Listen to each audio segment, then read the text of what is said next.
So, second, restoration period.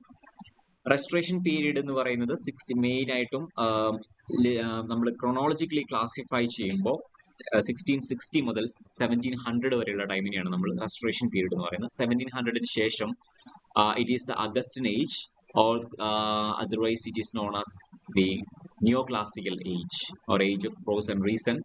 So this 40 years that falls soon after the disintegration of a commonwealth, or maybe the restoration, or maybe the restoration that happens soon after the restoration of the kingship in England actually is known as a restoration period. അതുകൊണ്ടാണ് restoration period എന്ന് പറയുന്നത്. കിങ്ങിനെ വീണ്ടും reinstate ചെയ്യണം, അല്ലെങ്കിൽ monarchy, restoration of monarchy ആണ് ആ ഒരു ഇതിൽ, ആ പൊളിറ്റിക്കൽ ഇവന്റിൽ നിന്നാണ് ഈ ഒരു പീരീഡിന് ശരിക്കും റെസ്റ്റോറേഷൻ പീരീഡ് വരുന്നത്. റെസ്റ്റോറേഷൻ പീരീഡ് വരുമ്പോൾ ഇതിനെക്കുറിച്ച് നമ്മൾ നോക്കുമ്പോൾ മെയിനായിട്ടും ലിറ്ററേച്ചറിന്റെ കാര്യം എടുക്കുകയാണെങ്കിൽ, റെസ്റ്റോറേഷൻ പീരീഡിന് മുമ്പ് for literature it was not a promising time.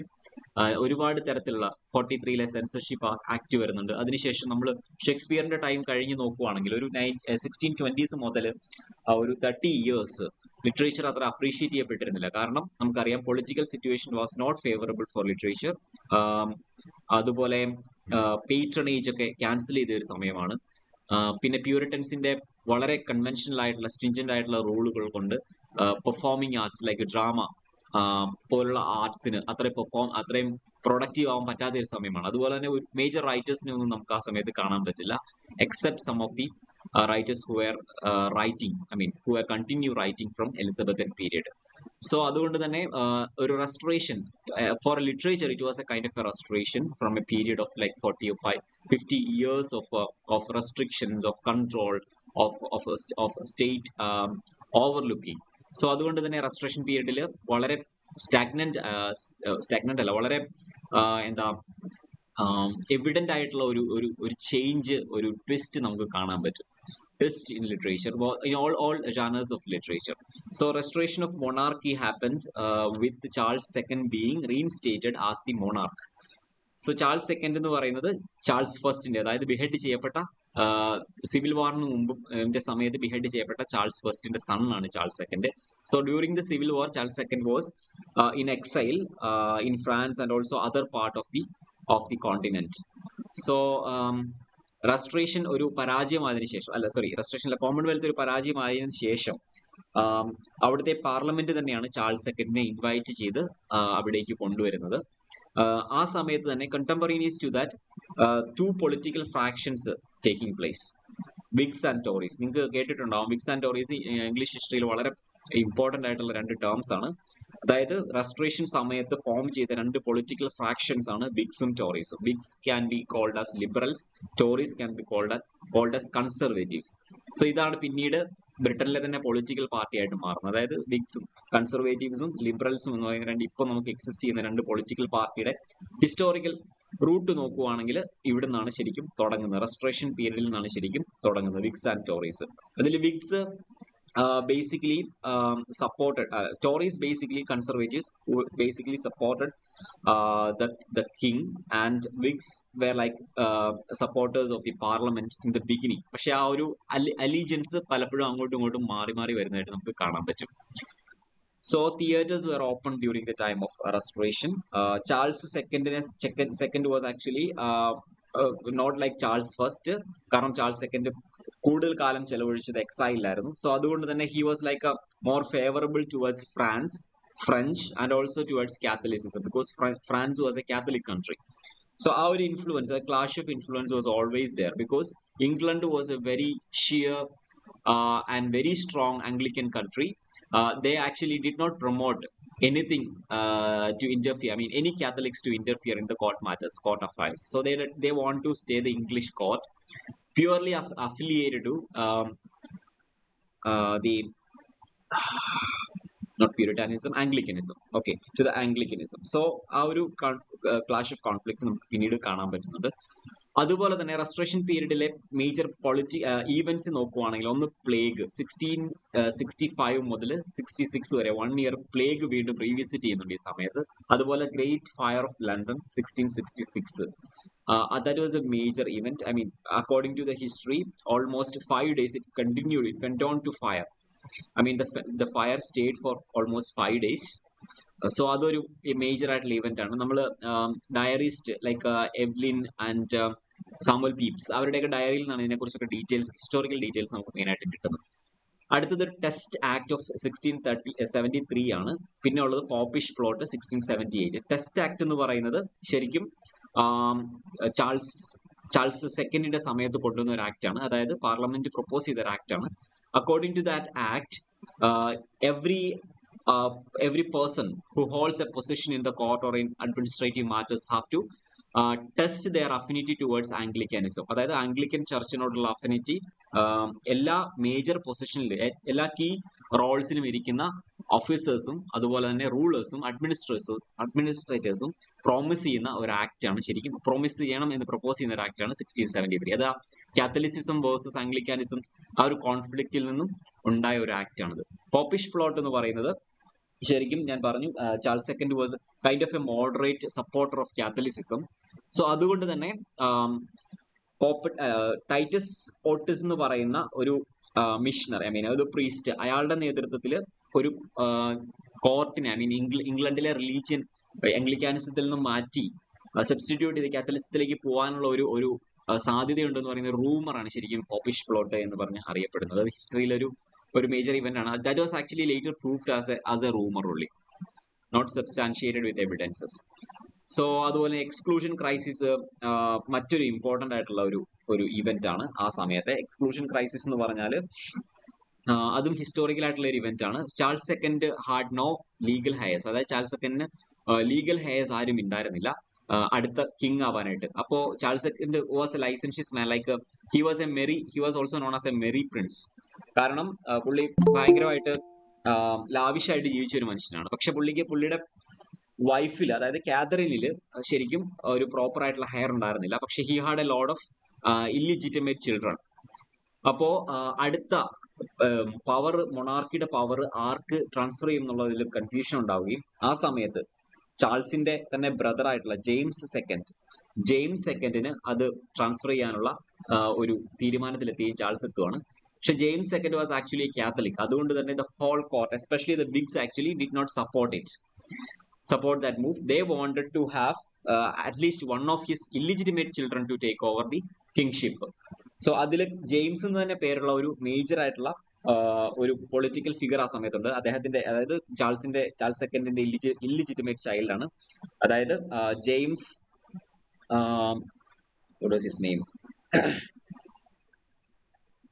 James Scott എന്നാണ്, duke of Bournemouth, James Scott. അപ്പോൾ ഇയാള് ശരിക്കും ചാൾസ് സെക്കൻഡിന്റെ ഒരു ഇല്ലിജിറ്റിമേറ്റ് ചൈൽഡ് ആണ്.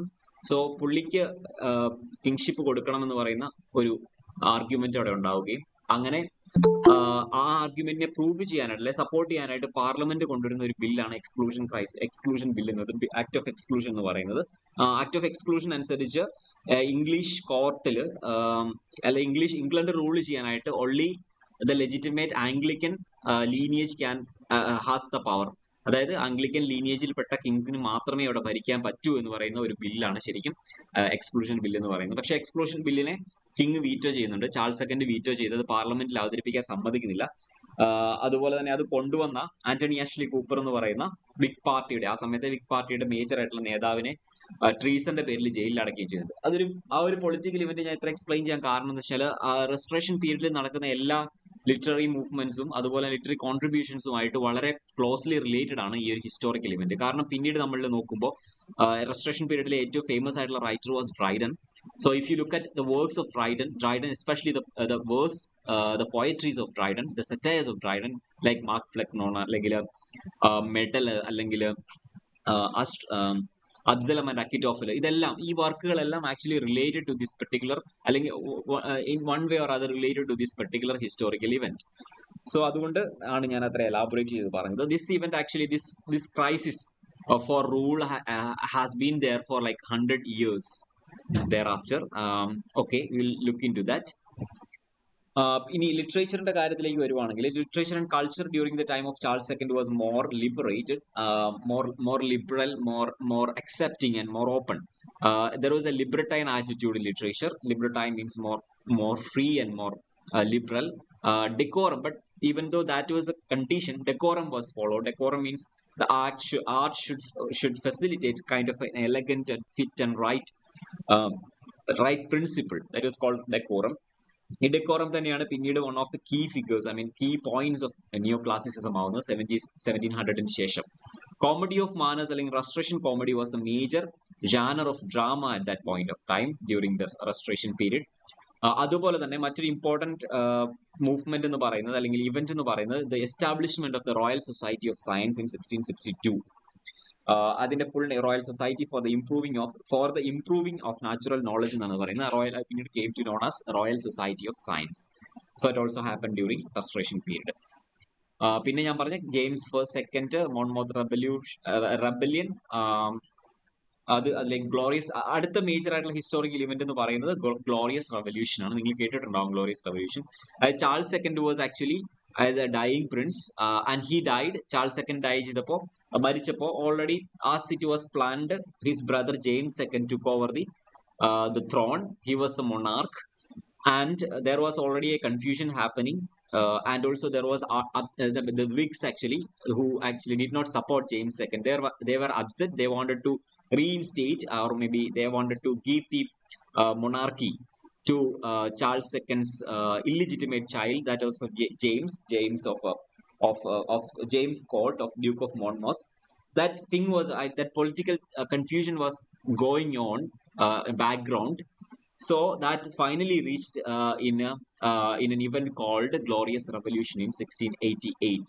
So 1685-ലാണ് ജെയിംസ് സെക്കൻഡ് അധികാരം ഏറ്റെടുക്കുന്നത്. പക്ഷെ അതിനുശേഷം there was a lot of problems James second faced. I mean insurgencies he faced from his own court. So finally with the help of the Whigs, William III of Orange and Mary II jointly they attacked, or they came to attack James II, and he fled. Attack ഉണ്ടാവുന്നതിന് മുമ്പ് ഇവർ they came from actually where did they come from? Netherlands. They came from Netherlands with an army, and James II was actually not bold enough to resist them or defend himself, so he fled with life. So അങ്ങനെ വീണ്ടും എന്താ ബ്രിട്ടന്റെ rule it was entrusted upon William III of Orange and Mary II. Mary II was actually the daughter of James II, the eldest daughter of James II. And she was not a Catholic. She was not a Catholic, but she was a supporter of Anglicanism.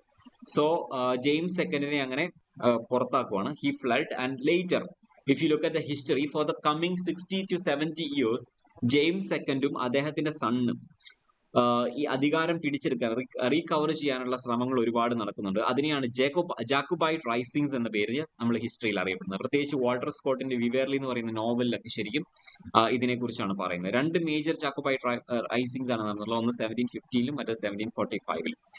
പിന്നെ മറ്റൊരു important contribution അല്ലെങ്കിൽ at this time എന്ന് പറയുന്നത് John ലോക്കിന്റെ treatise, second treaty of government, അല്ലെങ്കിൽ John ലോക്കിന്റെ works ആണ്, അല്ലെങ്കിൽ ഫിലോസഫിയാണ്, എംഫറിസിസം ആണ് മറ്റൊരു ഇമ്പോർട്ടന്റ് ആയിട്ടുള്ള കോൺട്രിബ്യൂഷൻ ഓഫ് ദാറ്റ് ടൈം എന്ന് പറയുന്നത്. പിന്നെ ബിൽ ഓഫ് റൈറ്റ്സ് ഉണ്ട്. Okay fine, we will look into those things. ഈ റെസ്റ്റോറേഷൻ പ്രോസിലേക്ക് വരുവാണെങ്കിൽ it is considered to be the birth of the modern prose. Restoration period മുതലാണ് prose വളരെ affluent ആയിട്ട് ബ്രിട്ടനിൽ പ്രൊഡ്യൂസ് അല്ലെങ്കിൽ ഇംഗ്ലീഷ് ലാംഗ്വേജിൽ പ്രൊഡ്യൂസ് ചെയ്യാൻ തുടങ്ങുന്നത്. Character writing was already there. നമുക്ക് കണ്ടാണ് ജോസഫ് ഓവർബറിയും ഹാളിന്റെ ഒക്കെ ക്യാരക്ടർ റൈറ്റിംഗ്സ് ഞാൻ ജസ്റ്റ് മെൻഷൻ ചെയ്തിട്ടുണ്ടായിരുന്നു. അതുപോലെ diaries of Pepys and Evelyn, Samuel പീപ്സും എവ്ലിനും, ജോൺ എവ്ലിനും. റൊമാൻസ്, അതുപോലെ നമുക്ക് ഈ ടൈമിൽ തന്നെ we can find two important female writers, ഡെവലവർ മാൻലിയും ഒറോനോക്കോ എഴുതിയ അഫ്ര ബെന്നും, രണ്ട് മേജർ വിമൻ റൈറ്റേഴ്സ് ആണ് ഈ സമയത്തെ. ഡ്രാമയിലേക്ക് വരുവാണെങ്കിൽ റെസ്റ്റോറേഷൻ ഡ്രാമ ഞാൻ പറഞ്ഞു ഏറ്റവും ഫേമസ് ആയിട്ടുള്ള ലിറ്റററി ജാനർ ആയിരുന്നു restoration drama. So they were also called heroic drama or comedy of manners. And heroic drama എന്ന് വിളിക്കാൻ കാരണം പ്രത്യേകിച്ച് ട്രൈഡൻ ആണ് ഹീറോയിക് ഡ്രാമ എന്ന് പറയുന്ന ഒരു സ്ട്രീം തന്നെ കൊണ്ടുവരുന്നത്. ഹീറോയിക് ഹീറോയിക് എപ്പിക്കിന്റെ ഒരു പാറ്റേൺ ആണ് ശരിക്കും ഹീറോയിക് ഡ്രാമ ഫോളോ ചെയ്തിട്ടുള്ളത്. Heroic character was actually a hero, a kind of hero, I mean the kind of guy with heroic qualities.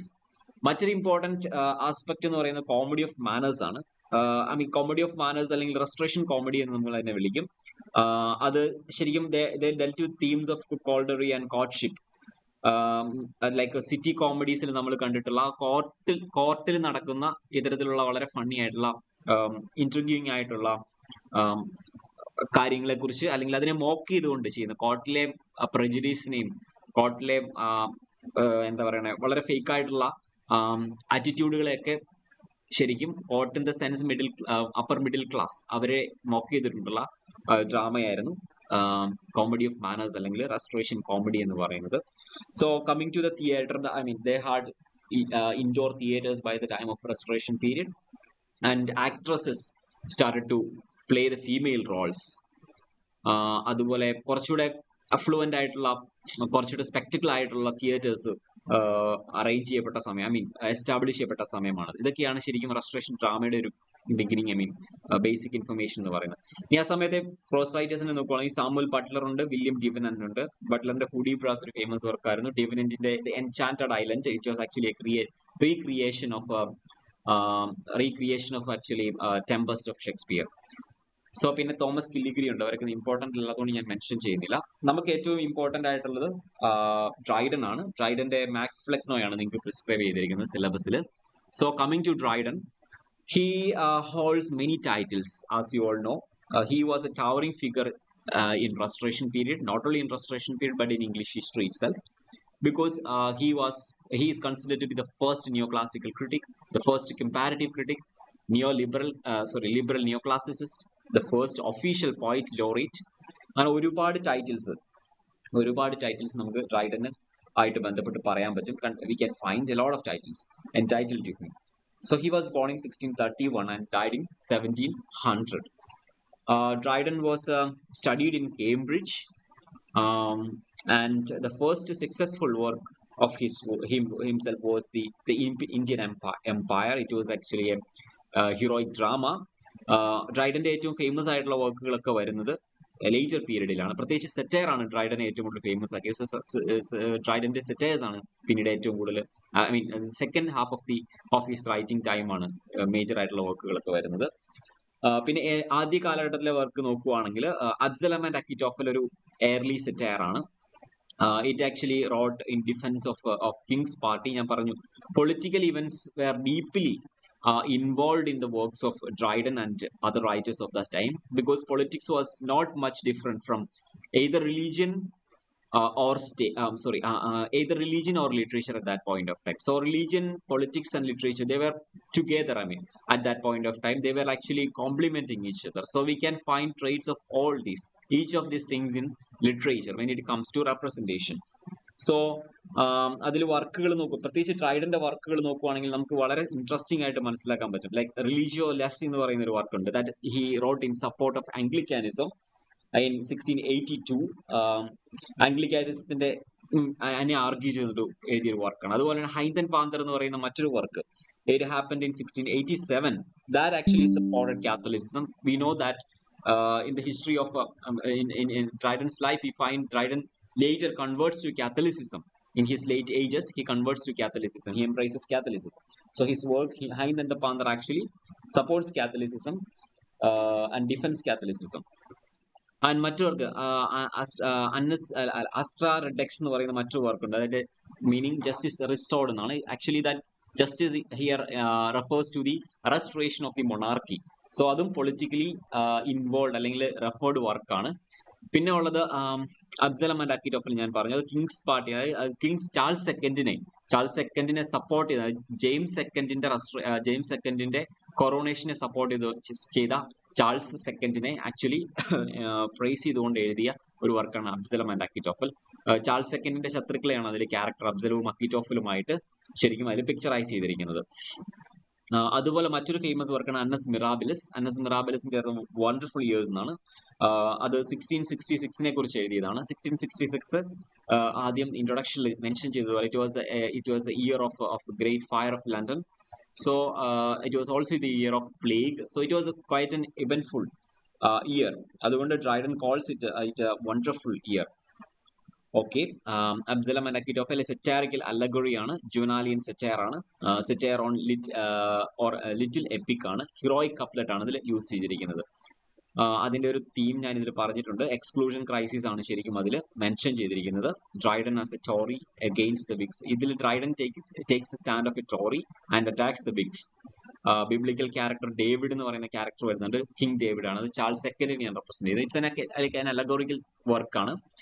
അബ്സലം James കോട്ടും, അതായത് ജെയിംസ് കോട്ട് എന്ന് പറയുന്നത് illegitimate son of Charles second. Achitophel Earl of Shaftesbury, he was the one who supported James Scott for claiming the throne. So coming to the next major work, that is Medal. Medal is also a satire. Medal actually എഴുതിയത് Earl of ഷാഫ്സ്ബറി, അതായത് Earl of ഷാഫ്സ്ബറി ഈ exclusion ക്രൈസിസുമായിട്ട് ബന്ധപ്പെട്ടുള്ള പ്രശ്നങ്ങളിൽപ്പെട്ട് അദ്ദേഹം ജയിലിൽ പോകുന്നുണ്ട്. ആ സമയത്ത് അതിൽ നിന്ന് തിരിച്ച് അയാൾ ഇറങ്ങി വരുന്നുണ്ട്. ജയിലിൽ നിന്ന് മോചിതനാകുമ്പോൾ അയാൾക്ക് ഒരു മെഡൽ സമ്മാനിക്കുന്നുണ്ട്. സോ ആ മെഡലിനെ മോക്ക് ചെയ്തുകൊണ്ടാണ് ആക്ച്വലി മെഡൽ എന്ന് പറയുന്ന സറ്റയർ 1682 എഴുതുന്നത്. അതിന് തോമസ് ഷാഡ്വെൽ എന്ന് പറയുന്ന വിഗ്സിന്റെ പാർട്ടിയിൽപ്പെട്ട ആള് അതിന് റിപ്ലൈ കൊടുക്കുന്നുണ്ട്. That is called the medal of John Bayes. അടുത്ത ഫേമസ് വർക്ക് എന്ന് പറയുന്നത് മാക് ഫ്ലക്നോ ആണ്. Mac Flecknoe is considered to be one of the best works and the classical works written by Dryden. It was written in 1682. It is also contexted on the political turmoils of that time. പ്രത്യേകിച്ച് this work actually targets Thomas Shadwell, the minor poet who was criticizing Dryden, and he was also, Shadwell was also a supporter of the opposite party of Charles II. So ഷാഡ്വെല്ലിന്റെ poetical ക്വാളിറ്റിനെയും ഒക്കെ mock ചെയ്തുകൊണ്ട് എഴുതിയേക്കുന്ന ഒരു വർക്കാണ്. It's A beautiful work of satire upon അതിന്റെ sub title എന്ന് പറയുന്നത് satire upon the true blue Protestant poet T S means Thomas Shadwell ആണ്. It's A ഹൊറേഷ്യൻ satire എന്ന് പറയുന്നത് satire which doesn't it's an icon, which doesn't actually attack the individual. Horatian satire, Veronian satire category of satires ആണ്. Veronian satire ആണ് actually which that attacks the mental attitudes than individuals. It is called a Horatian satire because it is actually keeping ironic politeness. അതുകൊണ്ടാണ് ഇതിനെ ഹൊറേഷ്യൻ satire എന്ന് വിളിക്കുന്നത്. It is also A Veronian satire എന്ന് പറഞ്ഞാൽ which attacks actually the mental attitudes, not the individual. But Shadwell was attacking individual directly. Dryden directly, but Dryden was not attacking Shadwell directly. Rather, his attitude was being criticized. Then ഞാനൊരു first lines ഞാൻ എടുത്തിട്ടുണ്ട്. All human things are subject to decay, and when fate summons, monarchs must so be. Thus, this Flecknoe found who, like Augustus young, was called to empire and hard governed, long in prose and verse was owned without dispute, through all the realms of nonsense absolute. This aged prince now flourishing in peace and blessed with issues of large increase, worn out with business, did at length debate to settle the succession of the state. അത് succession, അതായത് ഫ്ലക്നോ എന്ന് പറയുന്ന കിങ്ങിന്റെ സക്സഷനുമായിട്ട് ബന്ധപ്പെട്ടുള്ള സ്റ്റോറിയിൽ അതിൽ ഫ്ലക്നോയിലെ succeed ചെയ്ത് വരുന്നത് ശരിക്കും Shadwell ആണെന്ന രീതിയിലാണ് ഈ വർക്ക് പറയുന്നത്. So when we discuss it in detail will see the work. We will look into its details. Okay, fine. So Dryden, ഇതൊക്കെയാണ് ഡ്രൈഡന്റെ പ്രോസ് സെറ്റയർസിനെ കുറിച്ച് പറയുന്നത്. ഈ ഡ്രൈഡന്റെ പ്രോസ് മറ്റൊരു major section of literary works ആണ്. അതിൽ നേരത്തെ നമ്മൾ കണ്ടപോലെ heroic plays, blank verse tragedies, comedy and tragic comedy, ഈ 4 കാറ്റഗറീസിൽ നമുക്ക് ഡ്രൈഡന്റെ ഡ്രാമകളെ നമുക്ക് കാറ്റഗറൈസ് ചെയ്യാൻ പറ്റും, ഡിവൈഡ് ചെയ്യാൻ പറ്റും. ഹീറോയിക് പ്ലേസ് എന്ന് പറയുന്നത് ബെസ്റ്റ് എക്സാമ്പിൾ എന്ന് പറയുന്നത് കോൺക്വസ്റ്റ് ഓഫ് ഗ്രാനൈറ്റ് ആണ്, ഡ്രൈഡന്റെ ബെസ്റ്റ് ഹീറോയിക് എപ്പിക് എന്ന് പറയുന്നത്. ബ്ലാങ്ക് വേഴ്സ് ട്രാജഡി ആണെങ്കിൽ ഓൾ ഫോർ ലവ് അല്ലെങ്കിൽ ദ വേൾഡ് വെൽ ലോസ്റ്റ് എന്നാണ് അതിന്റെ സബ് ടൈറ്റിൽ വരുന്നത്. ഈ ഹീറോയിക് പ്ലേയെ ഡ്രൈഡൻ തന്നെ ഡിഫൈൻ ചെയ്യുന്നുണ്ട് വളരെ വ്യക്തമായിട്ട്. അതിന്റെ ക്വാളിറ്റീസ് ഒക്കെ അദ്ദേഹം പറയുന്നത് exalted stage events, protagonist is a heroic figure, heroic couplets use ചെയ്യുന്നു, to arouse admiration, that is a purpose of the work, and imitation of the heroic form. So ഇതൊക്കെയാണ് ഹീറോയിക് പ്ലേയുടെ മേജർ ആയിട്ടുള്ള qualities. ഇത് ഡ്രൈഡന്റെ തന്നെ ഒരു form of ഡ്രാമയാണ്. അതില് ഈ the conquest of ഗ്രനഡയുടെ തന്നെ പ്രിഫേഴ്സ് ആയിട്ട് അദ്ദേഹം ഒരു എസ് എഴുതുന്നുണ്ട്, എസ് ഓൺ ഹീറോയിക് ട്രാജഡി എന്ന് പറയുന്നത്. It's one of the important critical works ആണ്, ഡ്രൈഡൻ തന്നെ ക്രിട്ടിക്കൽ വർക്ക്സിൽ പെടുന്ന ഒരെണ്ണമാണ്. So that work you have to keep in mind, essay on heroic tragedy എന്ന് പറയുന്നത്. ഓക്കെ, ഓൾ ഫോർ ലവ് ഞാൻ പറഞ്ഞു, മറ്റൊരു ഒരു ബ്ലാങ്കോസ് ട്രാജഡി ആണ്. കോമഡി എടുക്കുവാണെങ്കിൽ ദ വൈൽഡ് ഗാലന്റ് ട്രാജിക് കോമഡിയാണ് ഇത് സീക്രട്ട് ലവ്. ഇതൊക്കെയാണ് മേജർ ആയിട്ടുള്ള ഡ്രൈഡന്റെ ഡ്രാമ എന്ന് പറയുന്നത്. ഇനി നമ്മൾ പ്രോസിലേക്ക് വരുമ്പോൾ, പ്രോസ് ഡ്രൈഡന്റെ മേജർ ആയിട്ടുള്ള ഒരു ഏരിയ ആയിരുന്നു. He has contributed abundantly to prose. That is why we call him the major critic or the father of English criticism, that is called by Dr. Johnson. Dryden may be properly considered as the father of English criticism for his contribution to English. I mean, for his contributions in prose, especially an essay of dramatic poesy. പിന്നെ ഞാൻ പിന്നെ prefers to fables. ഇതിലെല്ലാം ഡ്രൈഡന്റെ wonderful പ്രോസ് works നമുക്ക് കാണാൻ പറ്റും. ഇതിൽ an essay on dramatic poesy ലെ discussion among 4 characters, Critias, Eugenius, Lycidas and Neander. ഈ 4 ക്യാരക്ടേഴ്സിന്റെ ഇടയിലുള്ള ഒരു ഡിസ്കഷൻ എന്ന രീതിയിൽ, സൊക്രാറ്റിക് ഡിസ്കഷൻ എന്ന രീതിയിലാണ് ശരിക്കും ഈ വർക്ക് പ്രോഗ്രസ് ചെയ്യുന്നത്. It was written in 1668. അതിൽ ക്രൈറ്റസ് ആയിട്ട് defends ancient, Eugenius defends the modern, Lisideius defends the French, and Neander that stands for Dryden, that he defends the contemporary English writing. So അതാണ് ആ വർക്കിന്റെ ഒരു structure എന്ന് പറയുന്നത്. It's a debate over the ancient and moderns in the form of Socratic dialogues. So he doesn't take actually any extreme positions about this work, in this work about literature, but rather making commentaries, passive commentaries over the merits and demerits of each sections of works, or each forms of work, each divisions of literary work. Okay. അടുത്ത work എന്ന് പറയുന്ന preface to fable ആണ്. അദ്ദേഹത്തിന്റെ ഫേബിളിന്റെ translation, അദ്ദേഹം translate ചെയ്യുന്നുണ്ട് fables. ആ ഫേബിൾസിന്റെ ട്രാൻസ്ലേഷൻ ഒരു പ്രിഫേഴ്സ് ആയിട്ട് എഴുതിയതാണിത്, preface to fable in 1700. That is his last work. Here he talks about Homer, Virgil, Ovid, Boccaccio and Chaucer. All of them were translated by Dryden. So we get a very analytical and critical picture about all these writers from this preface. So that is considered to be one of the another important critical works contributed by Dryden. അതുപോലെ തന്നെ Dr. Johnson has showered a lot of praise over Dryden, calling him father of criticism. And he stated that he taught us to determine upon principles the merit of composition. അതുപോലെ തന്നെ he calls Dryden the first self-conscious critic, because he analyzed things with objects with more sympathy and knowledge. അതുകൊണ്ടാണ് പുള്ളിയെ self-conscious critic എന്ന് വിളിക്കുന്നത്. അതുപോലെ തന്നെ he covered almost all kinds of literary problems in his prose. Anti-dogmatic ആയിട്ട് work ചെയ്തു. അങ്ങനെ ഒരുപാട്. he is also called to be the pioneer of comparative criticism. I mean, like comparing French and English literature, a pioneer of liberal classicism.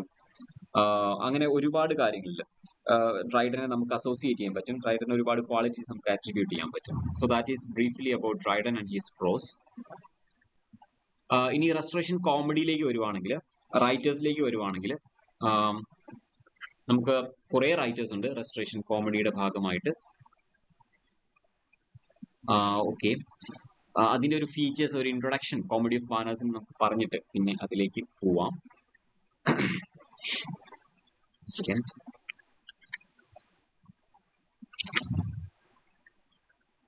Okay, restoration കോമഡിയുടെ theme എന്ന് പറയുന്നത് ഇൻട്രിഗ്യൂസ് in love and marriage ആണ് main ആയിട്ടും. അതായത് പ്രത്യേകിച്ച് elite ക്ലാസ്സിൽ ഉണ്ടാകുന്ന ഇത്തരത്തിലുള്ള confusions, മാരേജുമായിട്ട് ബന്ധപ്പെട്ട ലവുമായിട്ട് ബന്ധപ്പെട്ടുള്ള കൺഫ്യൂഷൻസിനെയാണ് റെസ്റ്റോറേഷൻ കോമഡി അല്ലെങ്കിൽ കോമഡി ഓഫ് മാനേഴ്സ് മെയിൻ ആയിട്ടും ക്രിട്ടിസൈസ് ചെയ്തത്, ഡെപ്പിക്ട് ചെയ്തു. ഡെപ്പിക്ഷൻ ഓഫ്, അതുപോലെ തന്നെ റെസ്റ്റോറേഷൻ പീരീഡിന്റെ ഒരു മറ്റൊരു പ്രത്യേകതയാണ് പ്രൊഫീനിറ്റി, അതായത് വളരെ ഇൻഡീസെന്റ് ആയിട്ടുള്ള, വളരെ ഓപ്പൺ ആയിട്ടുള്ള എക്സ്പ്രഷൻ ഓഫ് സെക്ഷുവാലിറ്റി ഉണ്ടായിരുന്നു. Depiction of indecency on stage. That was a kind of an accusation made by many critics of that time, especially Jeremy Coller എന്ന് പറയുന്ന ഒരു critic.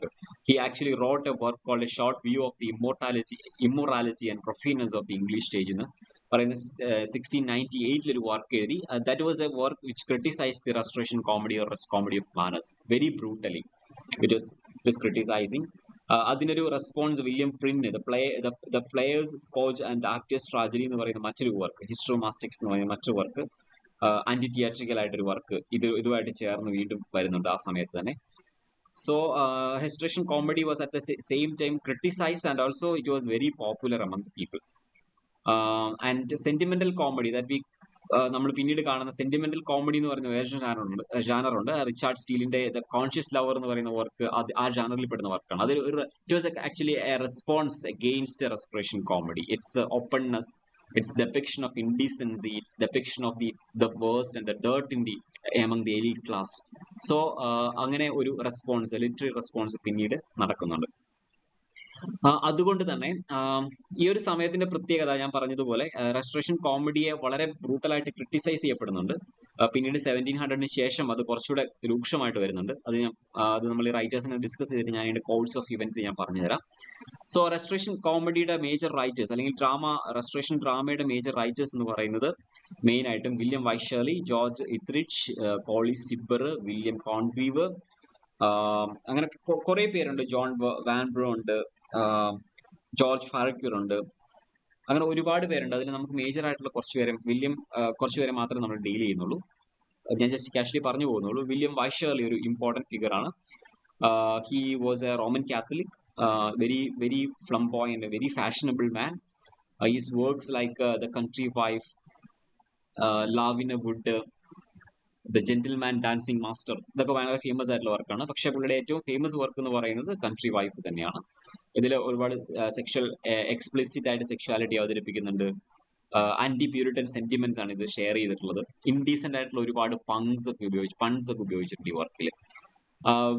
വൈശാലി കഴിഞ്ഞിട്ട് അടുത്തത് വരുന്നത്, Vaishali actually had an association with Pope, Alexander Pope, because Vaishali, when he got old, sought the help of Pope, and Pope helped him to write letters and all. So coming to William Congreve, മറ്റൊരു stalling figure ആണ് William Congreve. He was also a member of the high fashioned clubs of Restoration, like Kit Kat Club and all. So he was also a very famous literary figure at that point of time. And his the works like The Double Dealer, Love for Love, The Way of the World were all famous, very famous works. I think Way of the World, which was written in 1700, was very famous. You know that the characters like Mirabel and Milamin, that is prescribed for you actually. And those characters were very famous. അതൊരു iconic work of restoration comedy എന്നാണ് നമ്മൾ പറയുന്നത് ആ വർക്കിനെ. മറ്റുള്ളത് ഒരു writer എന്ന് പറയുന്നത് Etherege ആണ്. എത്രിഡ്ജിന്റെ comical revenge or love in tub, Colley സിബറിന്റെ love's last shift or the fool in fashion ഒക്കെ ആ സമയത്തെ മേജർ വർക്കുകളാണ്. And Colley Cibber was also a poet laureate after Dryden. William Davenant ആയിരുന്നു ഡ്രൈഡന് മുമ്പത്തെ പോയറ്റ് ലോറിറ്റ്. പക്ഷെ ഒഫീഷ്യൽ പോയറ്റ് ലോറിറ്റ് എന്ന് പറയാൻ പറ്റുന്നത് ഡ്രൈഡൻ ആണ്. ഡ്രൈഡന് ശേഷമാണ് കോളി സിബർ പോയറ്റ് ലോറിറ്റ് ആവുന്നത്. ഓക്കെ, ഇനി 1700 ശേഷം, അതായത് റെസ്റ്റോറേഷൻ പീരീഡിന് ശേഷം നമ്മൾ അഗസ്റ്റൻ പീരീഡിലേക്ക് കടക്കുന്ന സമയത്ത് കുറച്ച് പൊളിറ്റിക്കൽ ആയിട്ടുള്ള ഇഷ്യൂസ് ഉണ്ടാവുന്നുണ്ട്. ക്വീൻ ആൻ മരിച്ചു പോകുന്നുണ്ട് ആ സമയത്ത്. അപ്പോ അതിനുശേഷം അടുത്ത് അധികാരമേക്കും പൊളിറ്റിക്കൽ ചേഞ്ച് വരുമ്പോൾ കുറെ പ്രശ്നങ്ങൾ ലിറ്ററേച്ചറിൽ ഉണ്ടാവുന്നുണ്ട്. ലൈസൻസിങ് ആക്ട് ഓഫ് 1737 വരുന്നു. റിവൈവൽ ഓഫ് ഷേക്സ്പിയർ അതിന്റെ ഭാഗമായിട്ട് വരുന്നു. അതുപോലെ സാമുവൽ ഡയറീസിന്റെ പീപ്സ്, അവരുടെ വർക്കുകൾ വരുന്നു.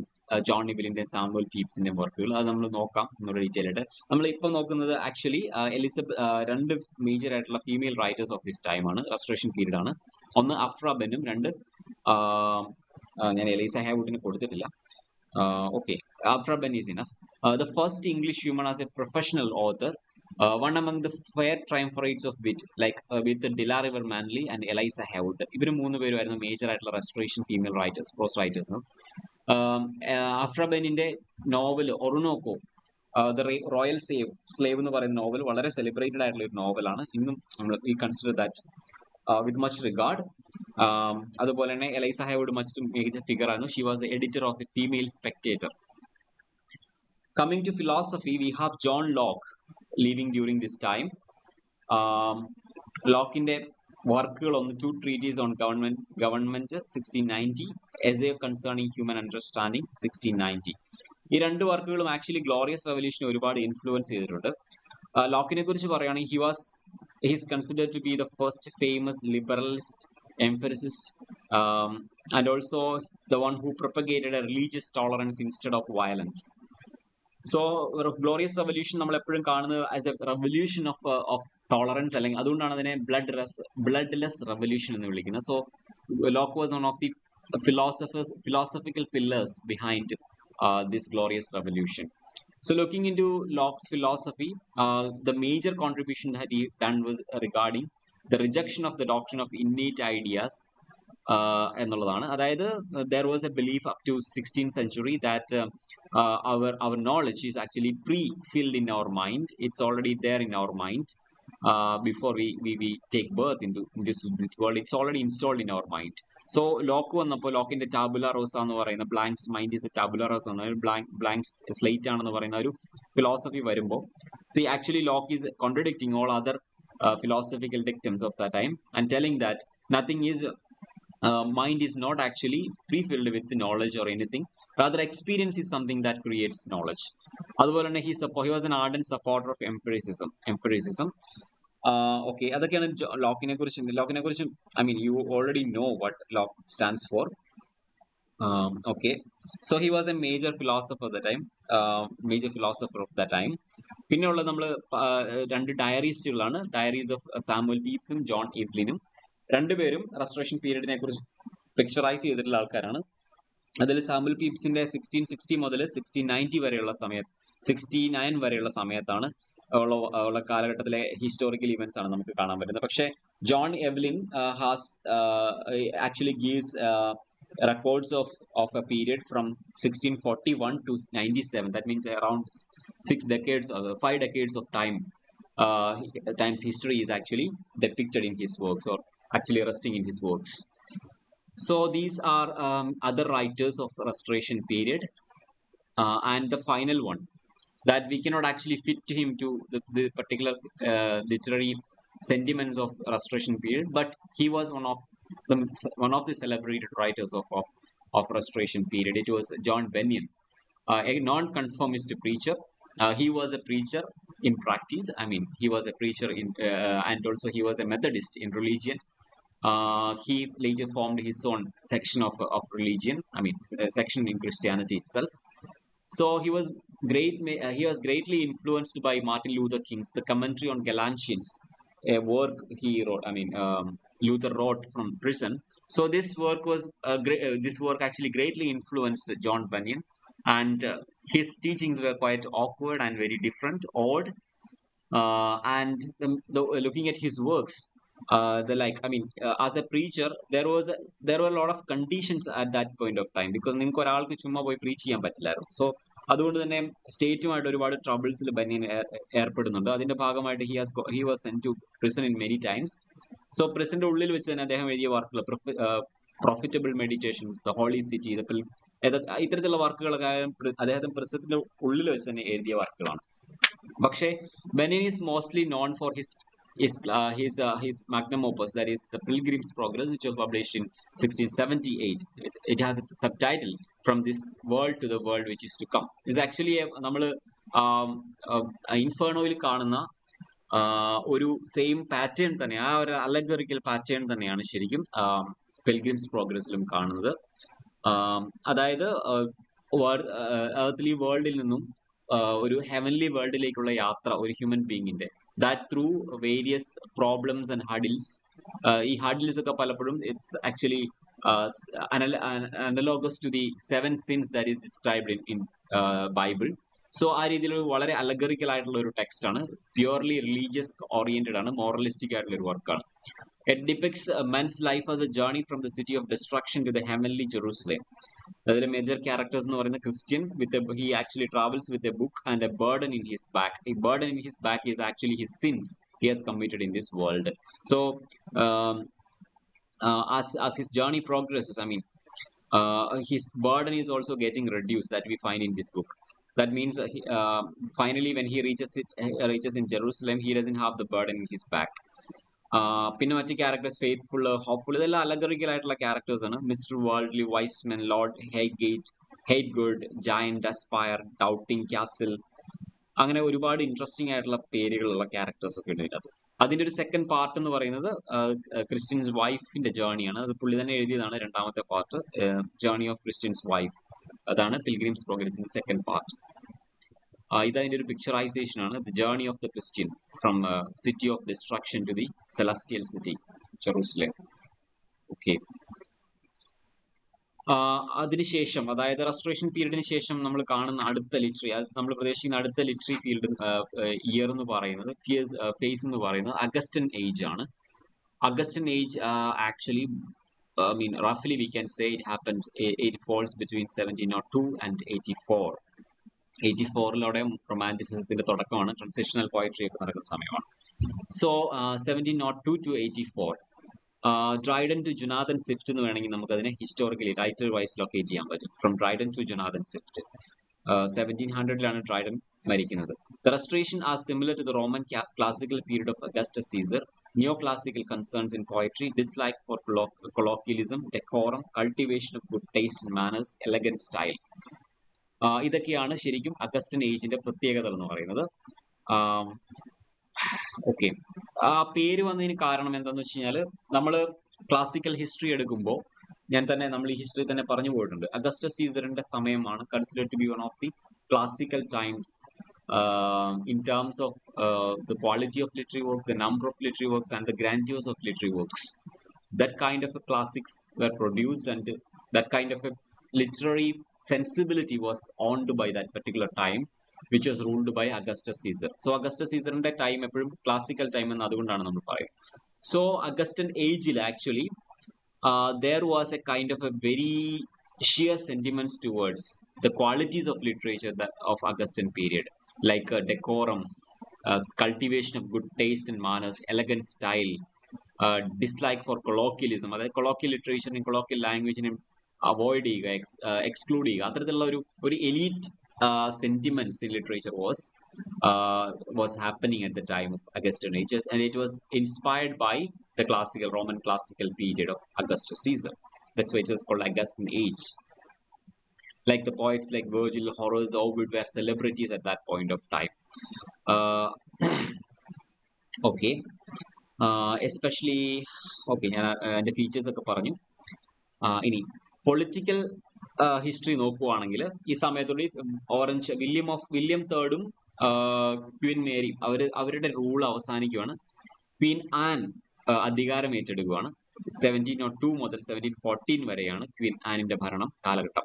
ഈ സമയത്ത് നടക്കുന്ന മേജർ ആയിട്ടുള്ള ഒരു historical event act of union ആണ്. 1707 ആക്ട് ഓഫ് യൂണിയനിലൂടെ സ്കോട്ട്ലൻഡും അയർലൻഡും ഇംഗ്ലണ്ടിന്റെ ഭാഗമായിട്ട് വരുവാണ്. അതിനുശേഷം വരുന്ന സ്റ്റാറ്റ്യൂട്ട് ഓഫ് ആൻ ഉണ്ട്, അതായത് ഫസ്റ്റ് കോപ്പി റൈറ്റ് ലോ എന്ന് പറയും. 1710 first copyright law for literature happened in 1710. That was happened during time of Queen Anne. Queen ആനിന്റെ കാലഘട്ടം വളരെ ഷോർട്ട് ലിവിംഗ് ആയിരുന്നു. She also did not have a heir. So അടുത്ത ruling എന്ന് പറയുന്നത് അവരുടെ ഡിസ്റ്റന്റ് റിലേറ്റീവ് വൈസിലാണ് പോകുന്നത്. സോ അവിടെയാണ് ശരിക്കും ഹനവേറിയൻസ് എന്ന് പറയുന്ന ഒരു സക്സഷൻ, ഹനവേറിയൻസ് അല്ലെങ്കിൽ ജോർജിയൻ പീരീഡ് എന്ന് പറയുന്ന ഒരു കാലഘട്ടം തുടങ്ങി. So during, it actually started from 1714 to 1837. ഈ ഒരു ലോങ് പീരീഡ് ആണ്. We have 4 George during this time, 4 George, and this was one of the most stable times during the rule of Britain, in the rule of Britain. അതുകൊണ്ട് തന്നെ it was also the most prolific time, profitable time, like it was the heyday of colonialism. Britain became a major political power, major defense power in navy and also on ground. It was Britain established trade relations with almost all countries, and they had a very promising scientific development during this time, and industrialization ഒക്കെ ഇതിന്റെ ഭാഗമായിട്ട് പിന്നീട് വരുന്നതാണ്. So with the Hanoverians, also known as Georgian period, George I was taking the throne. So they established the Protestantism in England without any question. So that dilemma was over. That chapter was closed. Nationalism in rise, and Britain became a major colonial power. അതായത് ആ ഒരു സമയത്താണ് ശരിക്കും nationalism എന്ന് പറയുന്നത് ശരിക്കും ബ്രിട്ടനിൽ form ചെയ്തത്. ഓൾമോസ്റ്റ് സിമിലർലി ഇറ്റലിയിലൊക്കെ നമുക്ക് നാഷണലിസത്തിന്റെ തുടക്കം കാണാൻ പറ്റുമെങ്കിലും ബ്രിട്ടനിൽ ഇറ്റ് വാസ് വെരി എവിഡന്റ്. അതായത് they disapproved for the moral corruption of England.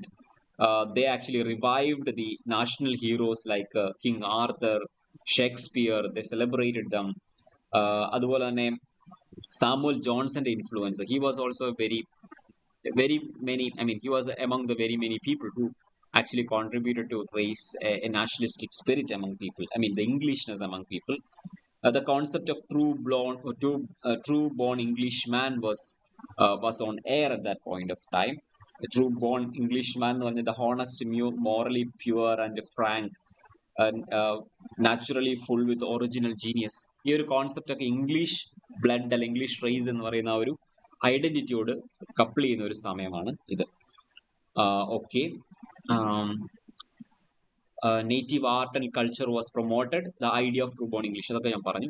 Agriculture revolution was another aspect of this time. I mean, there was a high industrialization at the time, urbanization at the time. So people started to move from the rural to urban, and there was a concentration of population in London.